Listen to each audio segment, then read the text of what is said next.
নমস্কার সুধী সম্মানিত দর্শক। আজকে আমি শ্রীমদ্ ভাগবত গীতার প্রথম অধ্যায়ের দ্বিতীয় শ্লোকটি বর্ণনা করব। আমার ধৃষ্টতা আপনারা একটু ক্ষমা করে দেবেন। আমি দেখে দেখে পাঠ করব।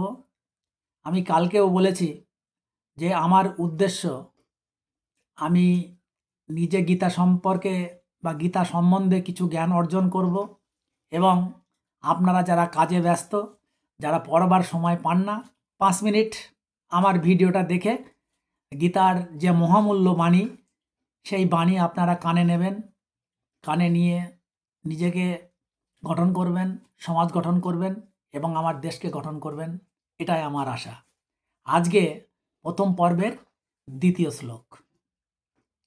দৃষ্টা তু পাণ্ডবানিকং বূর্রং দুর্যোধনস্তদা আচার্য মুপসঙ্গম রাজা বচনমব্রবীত। হে রাজন, পাণ্ডবদের সৈন্যসজ্জা দর্শন করে রাজা দুর্যোধন দ্রোণাচার্যের কাছে গিয়ে বললেন। এই কথাটি বলছেন কে না সঞ্জয়। এর আগের পর্বে আমি সঞ্জয়ের পরিচয় আপনাদের দিয়েছি। সঞ্জয়ের সঙ্গে এখানে ধৃতরাষ্ট্রের কথোপকথন, সেই কথোপকথনের দ্বিতীয় দিনে আমি আজকে বলছি ধৃতরাষ্ট্রের প্রশ্নের উত্তরে সঞ্জয় কি বলছেন সেই কথাটি। আরেকবার বলি, আপনারা আরেকবার শুনুন। দৃষ্টা তু পাণ্ডবানিকং বূর্রং দুর্যোধনস্তদা আচার্য মুপসঙ্গম রাজা বচনমব্রবীত। অর্থাৎ সঞ্জয় বললেন, হে রাজন, পাণ্ডবদের সৈন্যসজ্জা দর্শন করে রাজা দুর্যোধন দ্রোণাচার্যের কাছে গিয়ে বললেন। অর্থাৎ কুরুক্ষেত্র যুদ্ধক্ষেত্রে পাণ্ডবদের এবং কৌরবদের যে সৈন্যসজ্জা হয়েছে, সেই সৈন্যসজ্জা দুর্যোধন দেখেছেন। দেখে তার মনে একটা ভীতির সঞ্চার হয়েছে।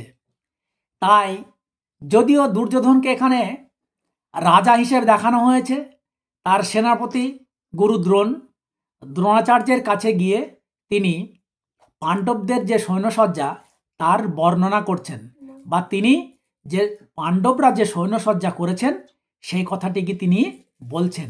এটাই হচ্ছে দ্বিতীয় শ্লোকের মূল বাংলা। এইবার আমরা ঢুকবো এর গভীরে কী আছে। আমি একটু পাঠ করছি, আপনারা একটু ধৈর্য ধরে শুনবেন। ধৃতরাষ্ট্র ছিলেন জন্মান্ধ। দুর্ভাগ্যবশত তিনি পারমার্থিক তত্ত্বদর্শন থেকেও বঞ্চিত ছিলেন। তিনি ভালোভাবেই জানতেন যে ধর্মের ব্যাপারে তার পুত্রেরাও ছিল তারই মতো অন্ধ, এবং তিনি নিশ্চিত ছিলেন যে তার পাপিষ্ঠ পুত্ররা পাণ্ডবদের সঙ্গে কোনো রকম আপোষ মীমাংসা করতে সক্ষম হবে না, কারণ পাণ্ডবেরা সকলেই জন্ম থেকে অত্যন্ত ধর্মপরায়ণ ছিলেন। তবু ধর্মক্ষেত্র কুরুক্ষেত্রের প্রভাব সম্বন্ধে সন্দিগ্ধ ছিলেন। যুদ্ধক্ষেত্রের পরিস্থিতি সম্বন্ধে ধৃতরাষ্ট্রের এই প্রশ্ন করবার প্রকৃত উদ্দেশ্য সঞ্জয় বুঝতে পেরেছিলেন। তাই তিনি নৈরাশ্যগ্রস্ত রাজাকে সাবধান করে দিয়ে বলেছিলেন, এই পবিত্র ধর্মক্ষেত্রের প্রভাবের ফলে তার সন্তানেরা, অর্থাৎ ওই ধৃতরাষ্ট্রের সন্তানেরা অর্থাৎ কৌরবেরা মীমাংসা করতে সক্ষম হবেন না। ধৃতরাষ্ট্র তাই সঞ্জয়ের কাছ থেকে শুনলেন যে তার পুত্র দুর্যোধন পাণ্ডবদের মহৎ সৈন্যসজ্জা দর্শন করে তার বিবরণ দিতে তৎক্ষণাৎ সেনাপতি দ্রোণাচার্যের কাছে গিয়ে উপস্থিত হলেন।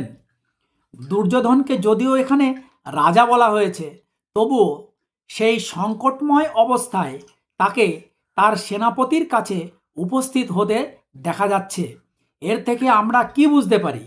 এর থেকে আমরা বুঝতে পারি যে চতুর রাজনীতিবিদ হওয়ার সমস্ত রকম গুণ দুর্যোধনের মধ্যে বর্তমান ছিল, কিন্তু পাণ্ডবদের যে বিরাট সৈন্যসজ্জা তা দেখে দুর্যোধনের মনে এক মহা ভয়ের সঞ্চার হয়েছে।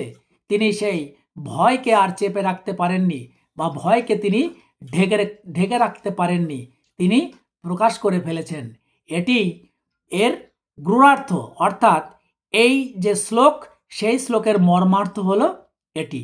অর্থাৎ পাণ্ডবরা যে সৈন্যসজ্জা করেছে, সেই সৈন্যসজ্জা দেখে ভীত সন্ত্রস্ত হয়েছেন কে না দুর্যোধন, এবং দুর্যোধন দেখে দৌড়ে তিনি চলে গেছেন তার সেনাপতি অর্থাৎ তার গুরুদেব দ্রোণাচার্যের নিকট।